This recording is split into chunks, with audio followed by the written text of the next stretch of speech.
Wherever there are shadows, there are people ready to kick at the darkness until it bleeds daylight. This is Bleeding Daylight with your host, Rodney Olsen. Something very different on Bleeding Daylight today. We're going to hear the story of Az Hamilton's escape from a very dangerous situation in a country overtaken by rioting. The difference is that it's a shared experience. Together with a handful of others, Az and I lived this dangerous escape together. So this is also my story.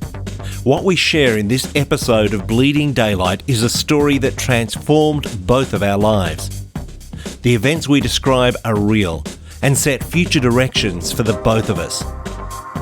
Please listen and then share this very personal edition of Bleeding Daylight.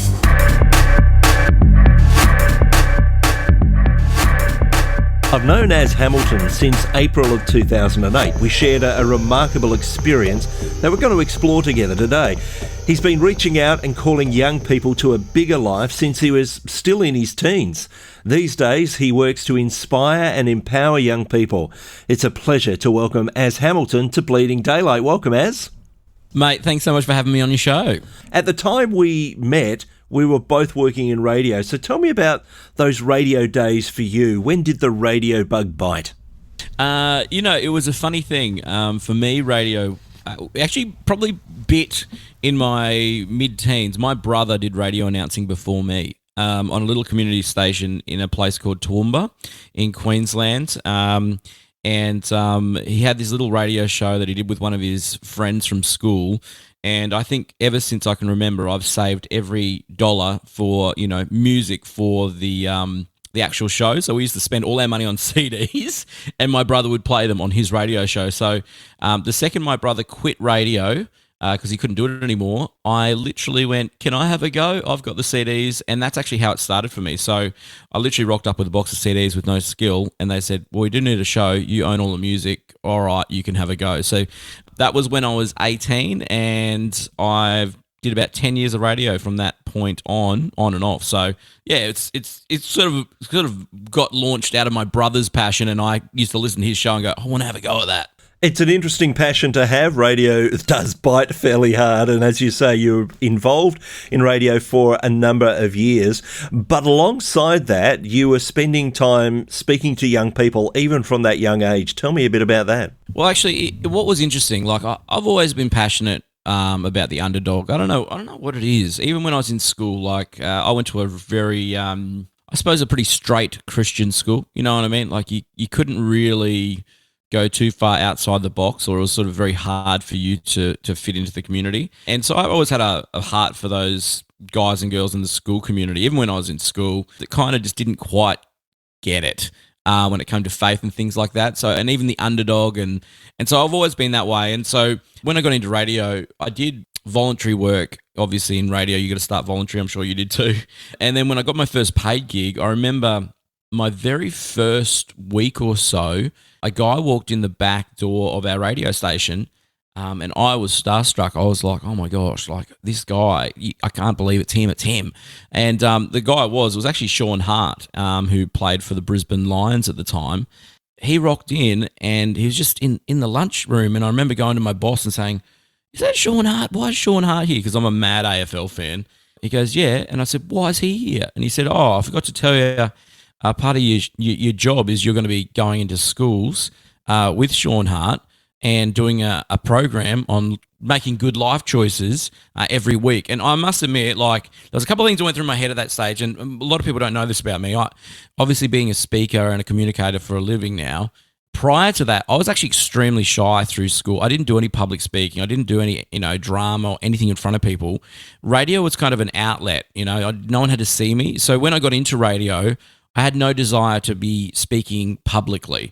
I just wanted to talk in the studio, do my own thing. So my boss is now telling me, you're going to be doing sort of public speaking and doing communication stuff on a stage in front of students.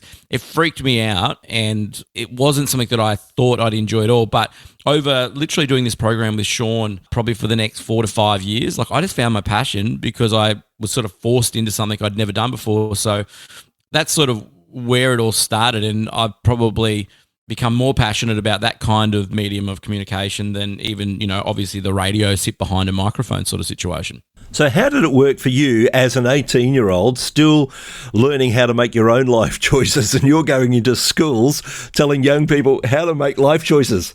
Do you know what's so funny? Because if I had $1 for every student I talk to in schools now, they come and go, I want to do what you do. And I say exactly the same thing to them. I go, well, you need to have a life story to begin with. I mean, Sean would do the program most days, and he would speak for about 45 minutes. And it actually happened that on this one day, I remember it was this primary school, and these kids were just being so, they were painful. If you can imagine, Rodney, the worst students ever. Anyway, Sean takes some time out. He literally comes over to me. I'm just waiting for my 5-minute spiel at the end, to be honest. And he goes, do you have anything you can add to this story, or something that can speak to these kids? And it was so interesting. I just had a life story, this little story that popped into my mind of when I was younger, and something happened with me and my brother. And so I shared it. And the kids were completely enthralled by it. It was something I'd never shared before, completely enthralled. And straight after that, Sean said to me, every time we do the program from now on, I want you to share that story. And so it was kind of a very organic growth in my public speaking space. From then on, every week, I would share that story. And then as Sean's career kind of ended in football, as the transition of him not being as relevant as a footballer, sort of turned out that I would do about 50% of the presentation and he would do 50%. So it was a very tag team.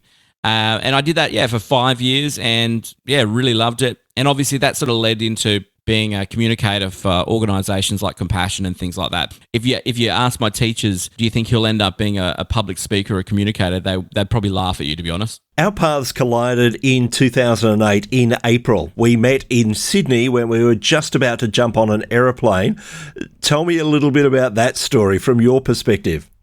Well, for me, that was about the 4th year of being involved with Compassion Australia, sponsoring kids. It was through radio. I sponsored my first child reluctantly. Wasn't a huge fan of giving up my own money, but it kind of challenged me. And then I went on a bit of a journey. So I was about 4 years into that whole getting to know about Compassion. And then obviously we got invited as radio announcers to go on this trip. For me, because obviously being very young, I think I was 22, 23, I'm going to be pretty honest, I was pretty unorganised, and even up until about 2 weeks beforehand, I hadn't got my injections. I didn't even know where Haiti was, where we were going to travel. I genuinely didn't even know, Rodney. I remember after being to the doctor to get my injections, when he was saying, don't go, you're going to die, you probably should cancel this trip. I looked up on a map where Haiti was, because I hadn't, for me, being a young bachelor, it was just I'm getting 2 weeks off work. This is pretty cool. I get to travel. I haven't done much international travel. So when I rocked up to Sydney and met you guys, to be totally honest, I actually had no expectation for this trip, except that I knew I was getting off my show for a couple of weeks, and I was getting to travel. And, that was pretty much me. And that is probably as naive as you possibly can get before traveling to somewhere like Haiti. But that's really where I was at. One of my most enduring memories was meeting you. There you were, a young guy with very long dreadlocks, turning up at the airport, and we had just been given a couple of packs from the local Compassion representatives. Had a bit of water in there, some hand sanitizer and things like that, and you turning up, going through security, and they said, did you pack your bag? Do you know everything that's in your bag? And you said quite innocently and truthfully, no, I don't. And I don't know that was a good look for a young guy with dreads. It's so funny you say that, because I don't remember that. But what's great about that story is that Beck, my wife, and I recently had to talk to a young guy who travelled to the States who just did exactly the same thing. He got to the airport. They said, did you pack your bag? He said, no. Is this your bag? He said, no, it's my mother-in-law's bag, because he borrowed it for the trip. You know how there's just that young innocence of travelling for the first time? Yeah, I didn't know what they'd given me, Rodney. I don't even remember doing that. But yeah, I do remember getting patted down. So that does make sense that I did get taken to the next level of security. Once again, 22, I'm on a trip, whatever, no big. Fortunately, though, I feel like the world wasn't as crazy back then. I don't know. I feel like maybe it wasn't as crazy as it would be now. Maybe I would have never got to Haiti if I did something like that now. But yeah, thanks for reminding me of young Az. So you're talking about being disorganised. I do remember, of course, we're going on a trip for a week and a half or whatever it was back then. And on that first day, we had slept over in Miami on the way off towards Haiti. And you said, hey, let's stop at Kmart. I need to buy some shirts. Yeah, absolutely. Well, because this is the thing. I hadn't, as I told you this before, I didn't even know where I was traveling to. I'm not a very organised person. Like, I remember getting calls from people at Compassion saying, like, as I said, like 2 weeks out, like I should have had my, immunisations or whatever it was, all the different sort of, shots and stuff like weeks earlier. And they're like, have you had your shots? I'm like, what shots? They're like, have you read the email? I'm like, what email? And so this was very as Hamilton in his early 20s, just very, I had dreadlocks. I was a real chiller. And then I remember, I think we got to Miami and everyone was really stressed about the dress code in Haiti. They were like, you need to wear a button-up shirt. I'm like, I'm a 22-year-old bachelor. I don't even own a button-up shirt. And I bought some of the daggiest clothes I've ever owned because I needed to make sure that I fit in with the people. And then when I got there, I could have just kept my old clothes, I'm pretty sure. And I think when on arrival back in Australia, I think I just went straight to the bin and dumped those clothes. I don't think I've ever worn them again, but thank you for reminding me of that. That's really nice.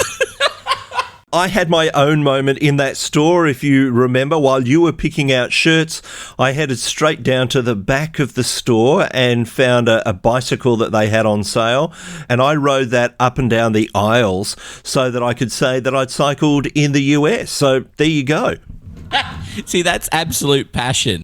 There's a lot of fun leading into this trip, but once we get to Haiti, things start to change. And I remember the very first morning after we had arrived in Haiti and had travelled up towards our hotel and all wide-eyed seeing what was going on, and we got up the next morning and there were these meetings going on. There were discussions happening. Tell me a little about that. It's interesting how you have different people's perspectives of a trip. Let's see, for me, I remember sitting on the outside of them. There was just a lot of whispers, oh, what's going on? But I was a young guy, oh yeah, whatever, we're going, whatever. I do remember them saying something about we're not going to some region, we're going to change the area we're going to. There's been a little bit of unrest in the streets. I remember the word unrest was used a few times, a little bit of unrest. But don't worry, a bit of unrest. And you've got to set this up for those that are listening. Like, the things that stood out to me, I don't know if you remember these things, the things that stood out to me was that when we rocked up to our hotel, there were people with weapons out the front. There was armed guards. And I thought that was quite unique to go to a hotel and there's armed guards. And one of the guys from Compassion said, this is where you'll be staying. If you stay inside the walls, you should be safe. So that was for me. That was the stuff that stood out to me going, oh, right, where are we again? Like, why are there people? Why are there guards? What, this is a hotel. I don't really comprehend this. But yeah, obviously the next day there were all these meetings about there's been a bit of unrest. We're going to a different project, and so that was it. I was like, okay, no worries. Didn't even think much more of it. I don't know what were you thinking? Oh, this is serious at that stage, or were you just going, oh yeah, no worries, like I was, just blasé? I really didn't know what was going on. I think a bit like you, I was kind of on the outside of those conversations. There was 4 of us from different radio stations in Australia, had travelled to Haiti to see the work that Compassion was doing so that we could head back to Australia and be able to tell those stories. So, of course, we needed to go and visit the projects, as you say, connected with local churches. And you're right, they did use terms that would suggest that nothing much going on, but we'd better not go there. And so we're thinking, okay, if that's the case, then we'll just sort of relax a bit and we'll go to a different place with no idea of what was about to unfold. And I don't think we still had any idea until it really did begin to unfold. And maybe you've got a perspective on when you first realised that things weren't as they should be. Everyone has a life story that changes the trajectory of their life. And I think that morning, that fateful morning where there's been some unrest in the streets, impacted me on multiple levels. Everyone remembers things differently. I remember things like rocking up to the project. There was hundreds of kids jammed into this room. It was very basic, but the kids were so happy to see us. And, obviously I had my dreadlocks. The kids wanted to plait them, and so that was pretty overwhelming. I remember feeling deeply personally that I was thinking to myself, man, I'm a rubbish human being. I complain about so much stuff. These kids are really living very basic, simple lives. And somehow they've found joy in this moment. And I remember we hung out at the school and we looked at some of the stuff that Compassion was doing. And that was all very impressive. And I don't know who told you, Rodney, in this time, but for me, I remember Gilbo, who was one of the guys from Compassion, came up to me, whispered in my ear, as we need to go to the vehicles. We need to go. There's been some unrest. We need to go now.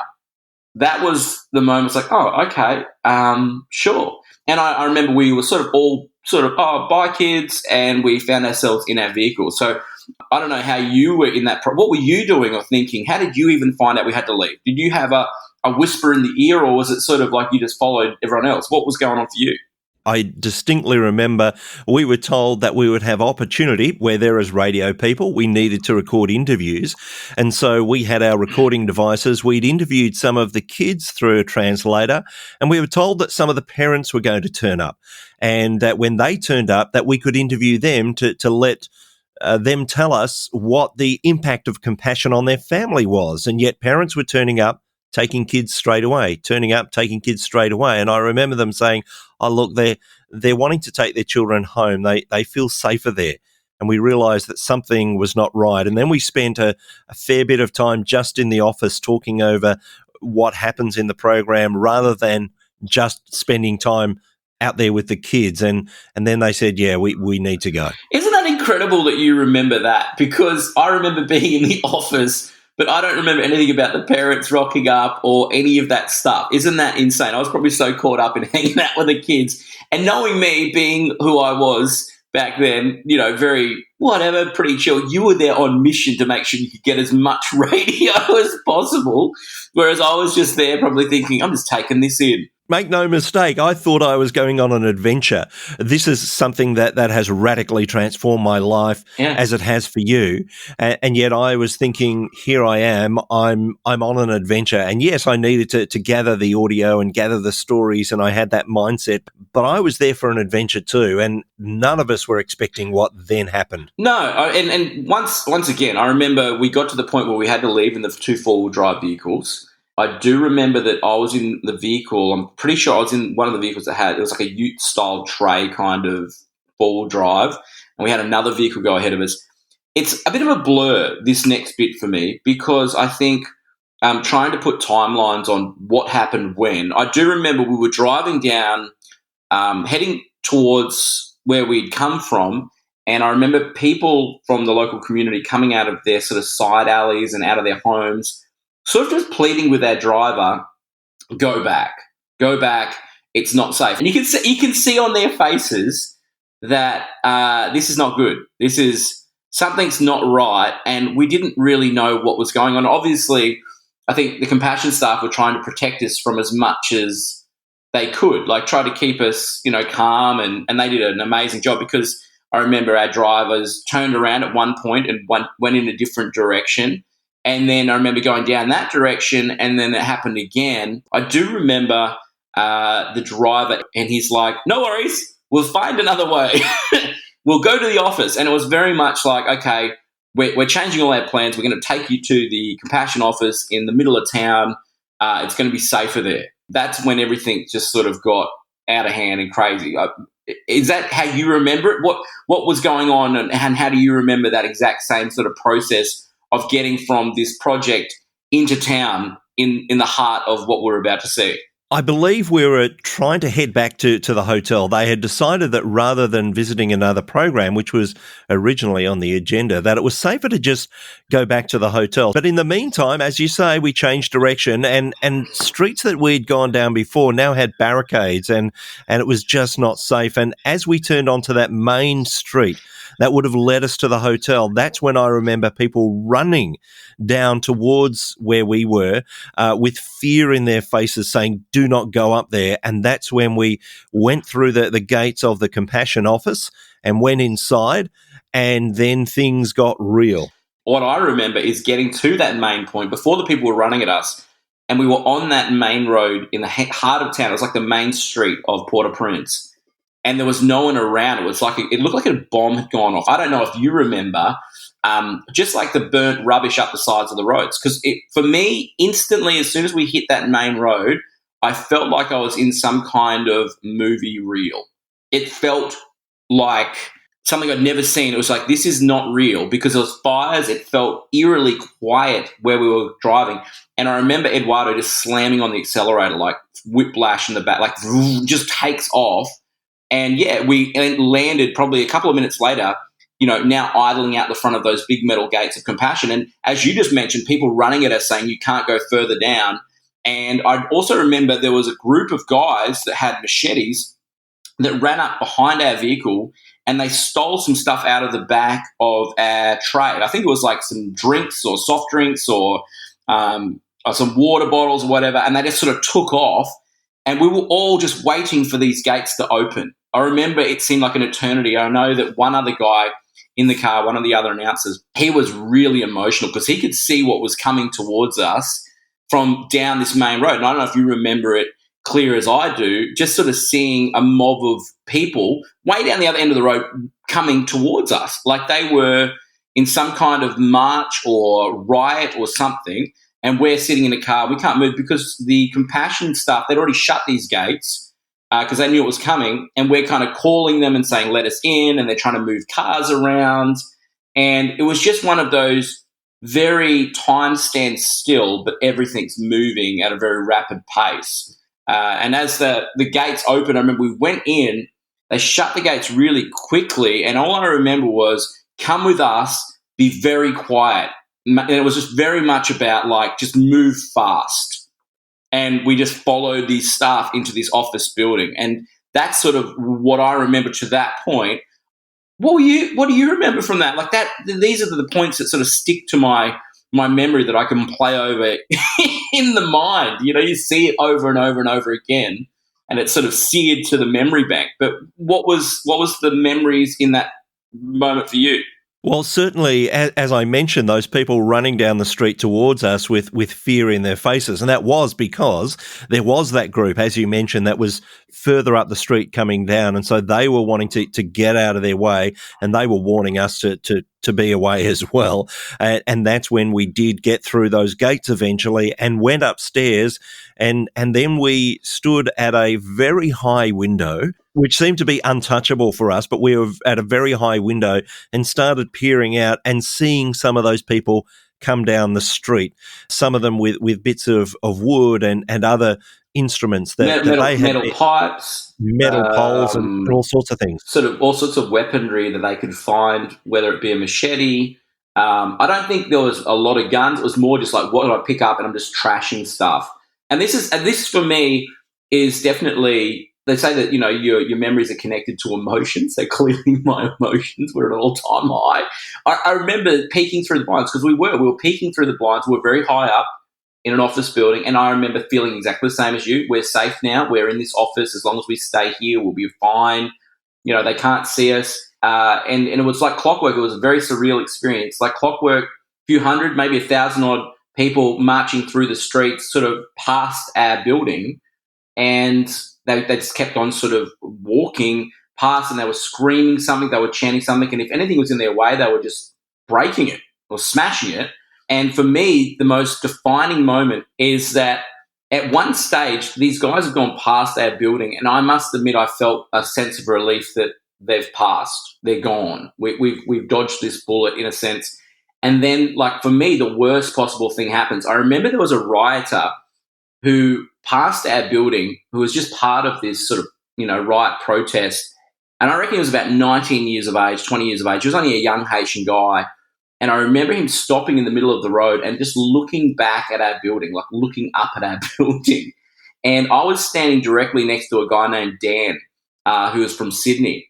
And if you've ever had one of these moments where you lock eyes with someone, you know how you just get eye contact with someone and you're like, oh my gosh, they can see us. Like, this is, like, you know what I'm talking about, Ronnie, right? You see someone. Absolutely. It doesn't matter if you wanted to get eye contact, but if you lock eyes, there's just a moment of we've connected.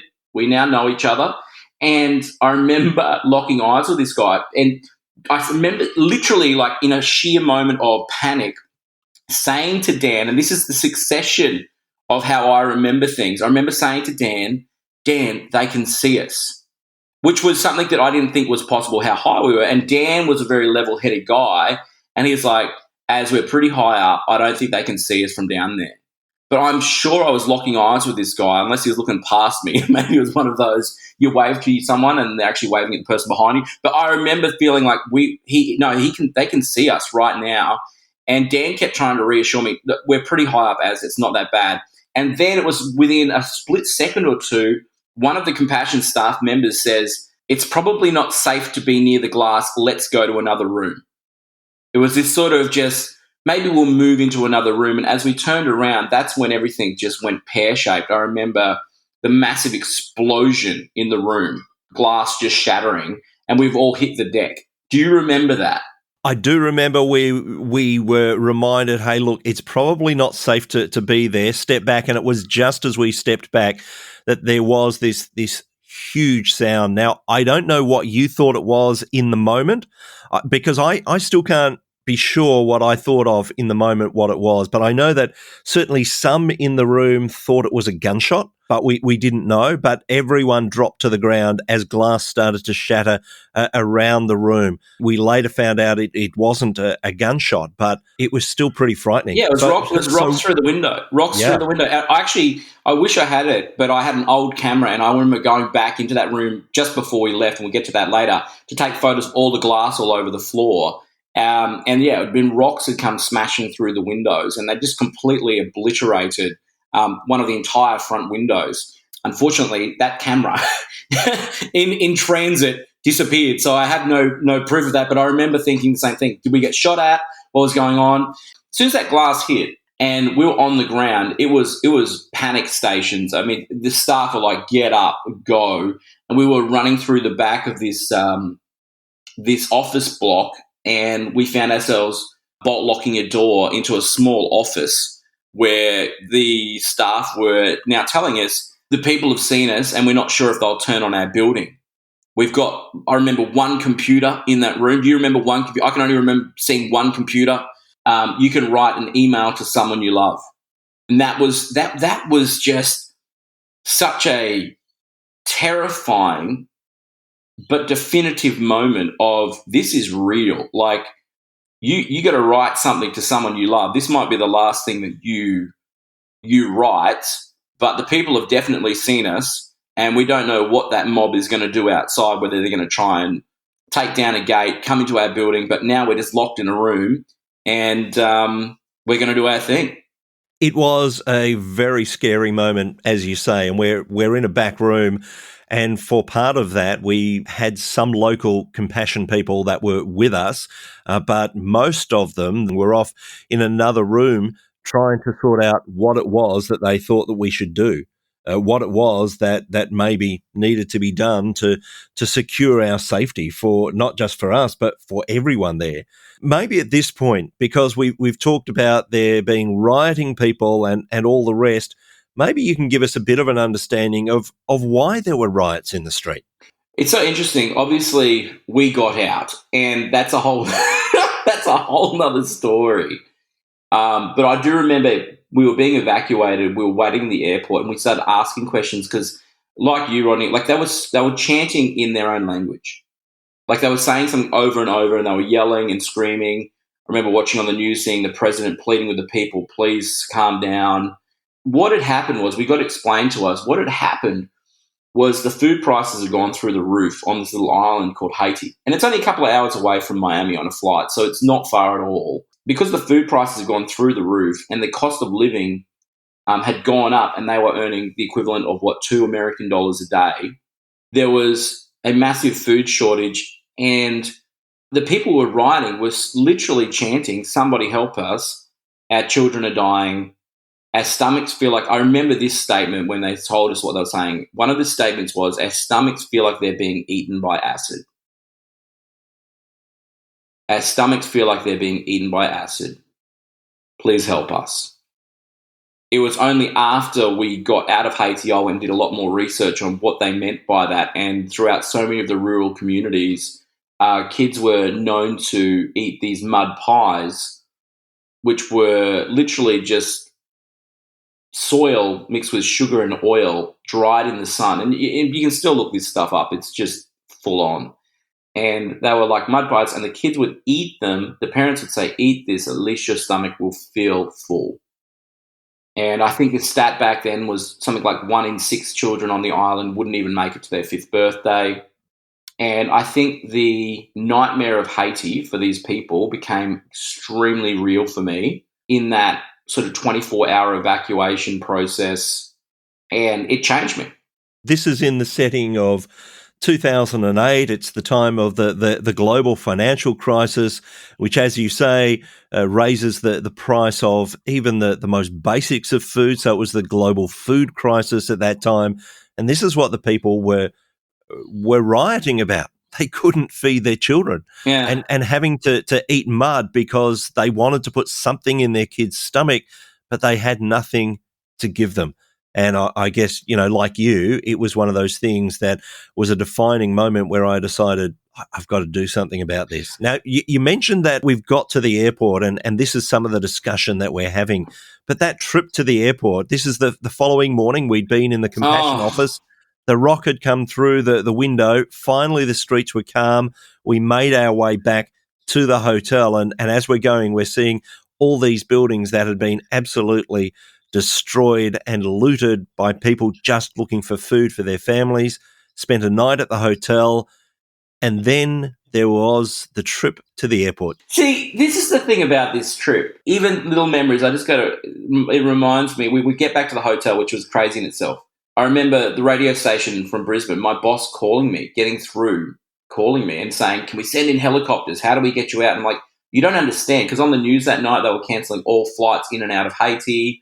There was all this sort of discussion. We don't even know if we can get a flight tomorrow. So it was really interesting. And I do remember them saying, we're going to leave super early in the morning, because when it comes to a community like this, often throughout the day, the riots and the protests get larger and larger. Like, that's what happens. As the people kind of keep on coming together. So if we can get away early, we should be able to avoid the mobs, get you to the airport. There was one plane out that they were, trying to get us on, and that was the plan. And I remember leaving early and actually seeing that it seemed peaceful and quiet in the streets. It just seemed like, yep, we'll be able to get to the airport. And then in, a matter of minutes, it happens again. We are confronted by a bunch of people running at our car, and they're saying, you can't go through there. The road's been blocked off further down the road. It's not safe. Our driver, Eduardo, is once again trying to keep, our spirits up. No worries. We'll go back to the hotel. And I remember we turned around and we were heading, it must have been a half an hour period of time. We're heading back towards the hotel, because I think they sort of went, let's just abandon getting to the airport at this time. But the problem was, at the other end of this main period of road, they had barricaded that end as well. So we'd found ourselves caught between two of these riots, or two of these barricaded protests, which were just highly dangerous. Because I don't know if you remember in the news, people were being killed in the streets as well the day before. Yeah, as you said, everything was being obliterated. And then, I remember Eduardo saying it, no worries, we'll find another way. Like, it's amazing how some people just have the ability to go, I know my reality, but I'm just going to stay positive because these people just need to get out, and I'm going to find a way. And so here we are now, finding ourselves driving down a part of the city, through an area in this city that probably, you normally wouldn't go, and in this sort of slum sort of area. And I remember we're weaving through these little roads, and it was just getting more and more congested with people.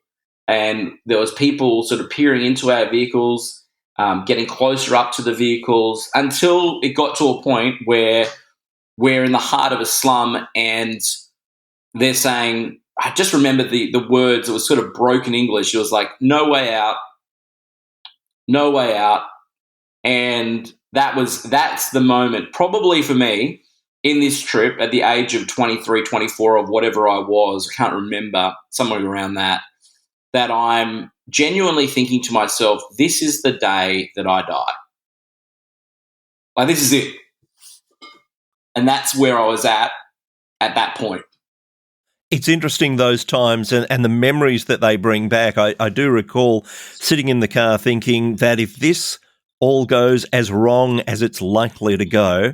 If the doors of the car happen to open, and I was looking around for places that we could run to and then slam ourselves behind these metal gates in these different places and trying to find a way, how can we stay safe?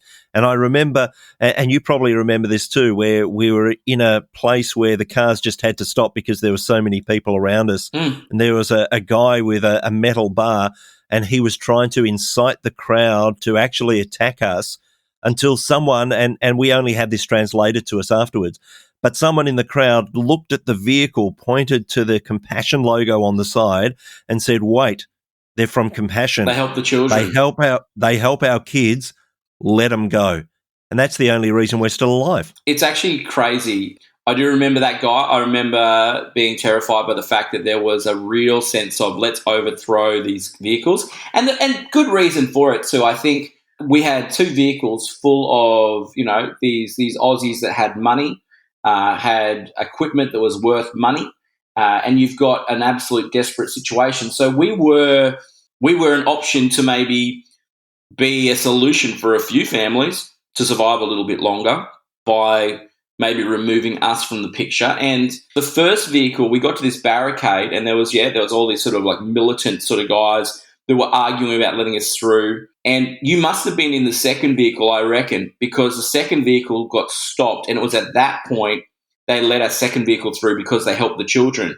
I remember the first vehicle got through somehow, and they were waiting for us to come through, and that's when there was this sort of overthrow of the people saying, no, don't let them through. The other vehicle can go. And whether it was, I don't know what was the reasoning for it. And then there was somehow someone in the crowd identified they work with Compassion, they helped the children, let them through. And it was like the doors opened again for us to get through and get out. And I just remember waiting for our vehicle to go through. I thought, oh, we're going to get out of this. We're gonna see, some opportunity to get through this crowd, because there was such a thick crowd surrounding our vehicles, and it was just because of this one person, this one guy who somehow convinced the crowd, let them through. And I remember the picture of the people just opening up, like the road just opening up, and having a vivid feeling and a vivid thought process. It's like seeing the Red Sea part, but with people, so that we could drive through. And we drove through this crowd of people and got to the other side of this sort of embankment, and it sort of opened up from that point. I remember clearly having an image of this small child on the other side of this embankment looking out, because everything, as you say, everything is just in slow-mo. It kind of doesn't add up. It's kind of, is this really happening? And I don't think, because it's happening in real time and it's all happening so quickly, you're trying to process how is this happening and why is this happening? And it's such an interesting experience. But I just remember, like, it was almost like my whole life paused on the other side of this embankment as our cars were getting ready to move forward again. And I remember looking to the right of the vehicle and seeing this little girl at the top of a mound of rubbish. Like, she must have been 3 or 4. And it was this huge pile of rubbish, like bigger than houses. Like, it was just this mound of rubbish. It was like a rubbish tip. And she had a stick that was attached to a piece of plastic bag. And she'd made her own kind of self-made kite. And she's just waving it in the air, and she's just giggling. Like, she's just giggling and just full of joy as she's watching this piece of plastic just sort of taking off in the wind on the top of a rubbish pile. This memory of this kid, it's seared into my memory, that here we are, this crazy situations going on all around us, and there's this little kid somehow in the mess and in the most manic situations has found her own place of play, and has found her own place of escape with something that she's created out of rubbish. And I know that's just a bit of a weird tangent to take, but I remember it so clearly because it kind of just hit me to the core of my being about, what am I complaining about? Like, what who am I to be this guy from Australia? Like, even though in my mess, in that time of like survival, I was still like, oh my gosh, this is daily life. One of the people that we had travelling with us was the vice president of compassion for that area, and he originally was from Haiti. And I remember him getting out of the vehicle and trying to find a way ahead, and that was going to be difficult because there were people everywhere, as you say. The roads or tracks, really, they were getting narrower, and he actually found someone who was prepared to show us a way. And of course, at that stage, we didn't know whether that was taking us to some of his friends around the corner who were then going to attack and rob, or whether he actually was leading us out of there. But we were told we had no choice. We had to move because staying where we were was dangerous. So we didn't know whether we were going to another danger or whether this was something that is going to see us to safety. And I remember we kept going slowly until we finally turned a corner and there was a crew cab ute, and there were people on the back of that crew cab ute with weapons, but they were police. And this gentleman who worked for Compassion, who was originally from Haiti, the image that is seared into my mind is him putting his hands up. He was a very big gentleman, and there he is with his arms outstretched way up in the air, walking towards these police very slowly so that they could see he had no ill intent. He explained the situation to them of what was going on, and it was then that they agreed to give us an armed escort to the airport. Again, it was one of those defining moments, like I said before, of where we were told they help our kids, let them go.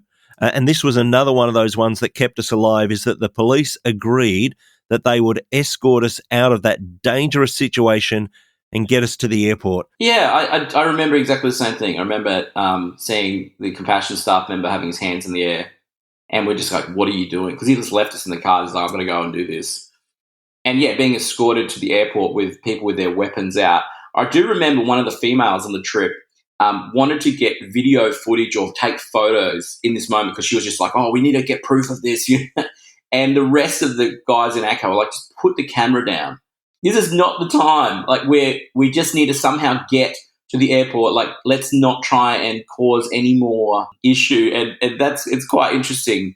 Arriving at the airport, I remember getting dropped off, and we went into the airport and watching on the news how the United Nations base next door to the airport was deploying all their heavy artillery. They were rolling out tanks and all sorts of heavy artillery vehicles just to try and keep the peace. The president was on the TV trying to calm people down. And we, I suppose, for the next few hours just had to navigate this idea of what's going on outside, and are the mobs going to overrun the airport? Are we actually going to be safe? Is there going to be a flight coming in? And that for me, over those next few hours, just waiting for this flight that was going to somehow get us out of this country, a super bizarre time of waiting. It was a strange time, and eventually we did get out of there. So in the midst of this turmoil of people who are rioting not because they want to bring violence on anyone, but just because they could not feed their families, because they did not have enough to put food in the stomach of their children, and they're saying, someone listen, please, someone listen and help us. And we finally flew out of there, and I guess the memory for me is going down that runway, looking out the window, seeing fires burning all the way around Port-au-Prince, the capital of Haiti, where there had been barricades and riots and fire everywhere. And then in a surreal moment, looking down in the grass along the side of the runway, seeing kids playing soccer and taking off. And this sense in which I felt, finally, we're safe. And at the same moment thinking, but there are 8 million people living in Haiti who are never going to afford a ticket to get out of this place. They are trapped here. They're trapped into poverty. And I think for me, that was the moment I said, I've got to do more to tell the story of these people so that they don't have to continue to live this way. I had the same moment. I had exactly the same moment. I remember flying out and looking out the window of this plane. I remember running on the tarmac just to get on the plane. I remember getting on the plane and they didn't do any of the safety checks. It was just like in and out. So quick. It was like, we got to get you out. I had this crazy, overwhelming sense that when I go home, I need to be a voice for those kids who do not have a voice. That was it. It was like, you need to do this. It was quite a fascinating thing. When we got to Miami, I remember on landing, my phone beeped, and it was from my mum and my dad, who were actually in the States at the time. They'd finally got my email about how I was locked in a room at the Compassion office and we may not get out alive, and I just want to, let you know what's going on outside. There's rioting. And so they were writing, like freaking out, not sure what was going on. And I remember writing back to my mum and saying, "Hey, mum, we're safe. We're back in Miami." And I remember saying to her, "I don't think I'll be. I think I need to go and speak for these kids, and I think I need to quit radio. Like, I think I need to. I'm just so convicted by this. I don't know if I can go back to just interviewing like musos and celebrity, whatever that is. I think maybe I just need to be a voice for these kids."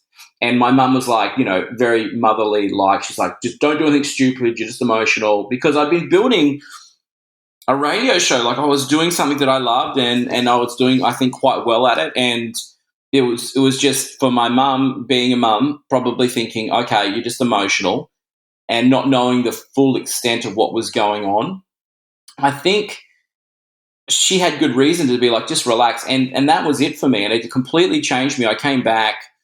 I do want to say that I remember being back. We'd been back for a week or so. And one of the girls from Compassion in Newcastle actually came up to the radio station to debrief. And she wanted to put on a morning tea and say thank you. And they wanted me to share a bit. And she wanted to share. And she shared on that day about the moment that we were caught in the back streets of the slum where they were saying there's no way out. And she said, when we were in Compassion in Newcastle, we got a text from DJ, who was sort of the head of the team that took us over there. And he had messaged and said, you need to pray for us now. We may not get out of this one. And, DJ's been on like dozens of trips all over the globe. And he had personally felt that this one we may not get out of. And so she's sharing this experience from their end, like just on the Compassion in the office kind of experience of this team. And she starts sharing and she said, we started praying for your protection and we started praying for you instantly. Like, we're talking while we're still in the slum, like in that moment where we can't get out, they're praying. And she said that a lady in the office stood up on a chair and prayed, "God, part the people like the Red Sea." And everything in me just went, that's exactly what happened. That's what I saw. That's the revelation I had when the people parted and we went through. I just was like, what? What did you just say? And it was, for me, just a moment of a living God answering a prayer in real time on the other side of the world. And for me, because of that revelation and that clarity of God working and moving in that moment, it just struck home a chord in my own heart again that, no, this is not me being crazy. I need to go and be a voice for these kids.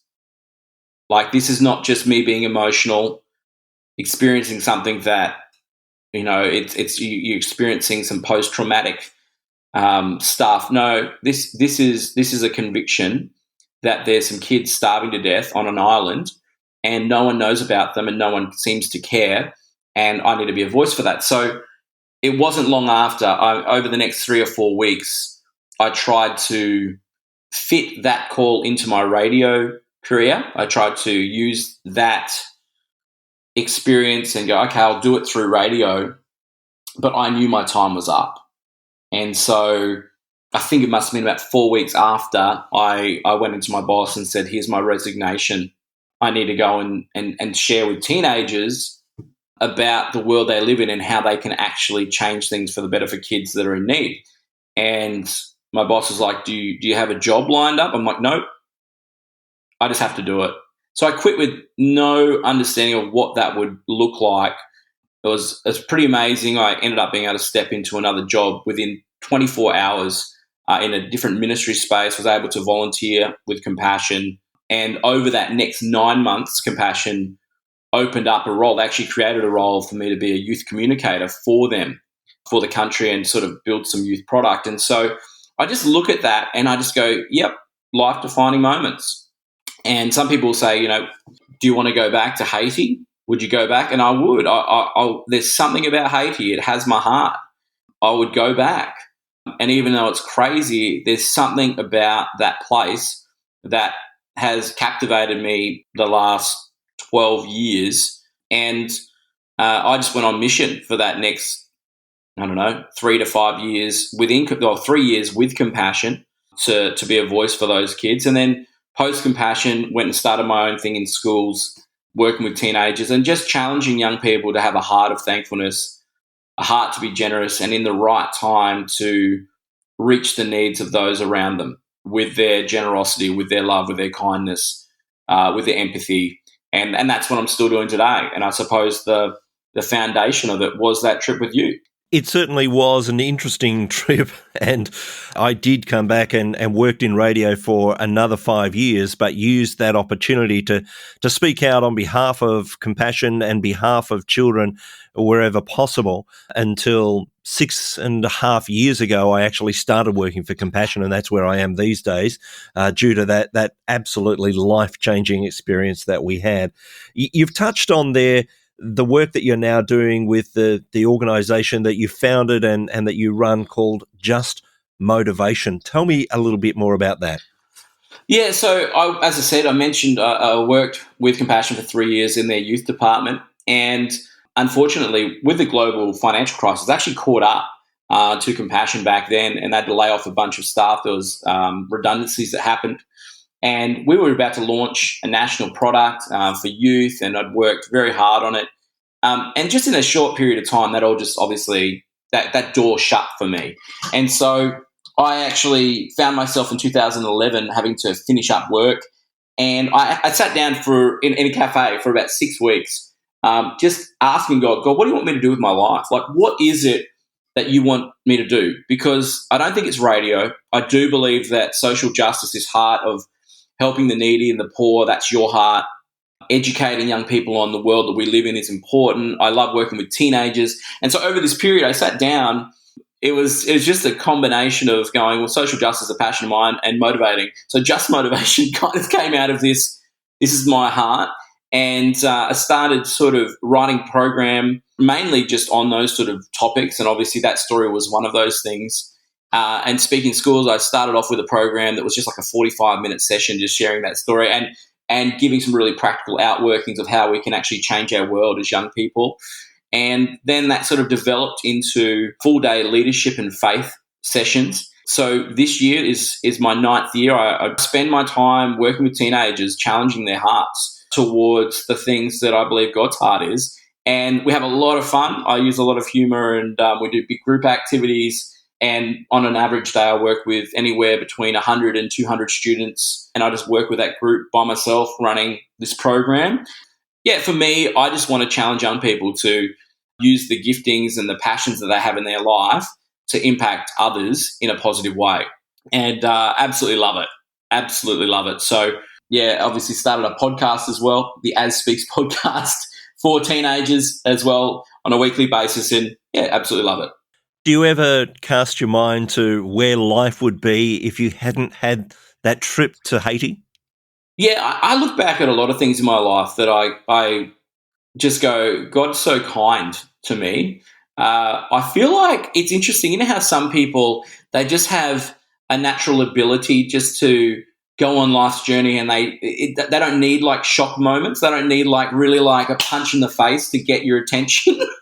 Unfortunately, with me, I kind of find that God has to get my attention by doing the slap to the face, wake up, hey, this is where I need to take you. And I've just been really fortunate that there's been these core moments in my life that have led me to where I am. I think about moments like sponsoring my first child. Like, that was a definitive moment. I think about trips like that to Haiti. There's been so many of those sort of stories that have led me to where I am. And I do sometimes think, if anything, with the Haiti trip, I do think this, and I don't know if you ever thought this. Imagine if we went to Haiti and it was just a very stock standard trip. You know, we got to see the good work that Compassion does, which is incredible. And if you don't sponsor a child with Compassion, go and do it today. If you're just listening to this for the first time, just go and sponsor a child. Like, it is the greatest thing you can do.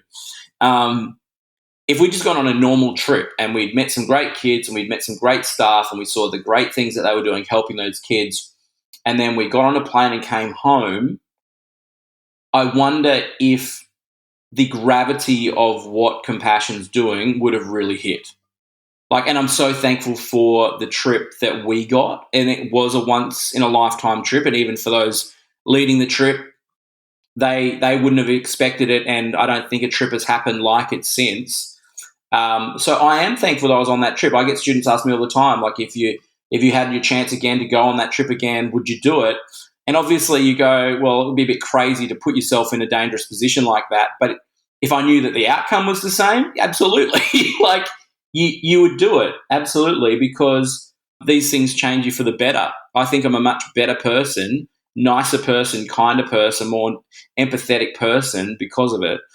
And I'm thankful for the experiences that I've had, even in my young years, the life stuff that's happened to me, because it develops you and your character and the way you see the world. And I'm constantly, growing in those areas. But yeah, definitely do think back to those sort of things, like a trip like that, and go, yeah, I'm so fortunate that I was on that trip. As I do look forward to seeing what are some of the other defining moments that God uses in your life from this point on, and where that leads you, because it sounds like it's been an incredible journey so far. So I'm going to sort of keep that in mind as I continue to watch your life and what happens in it.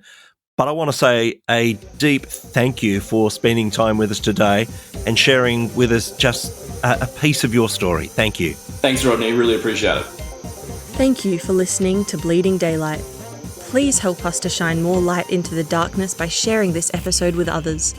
For further details and more episodes, please visit bleedingdaylight.net.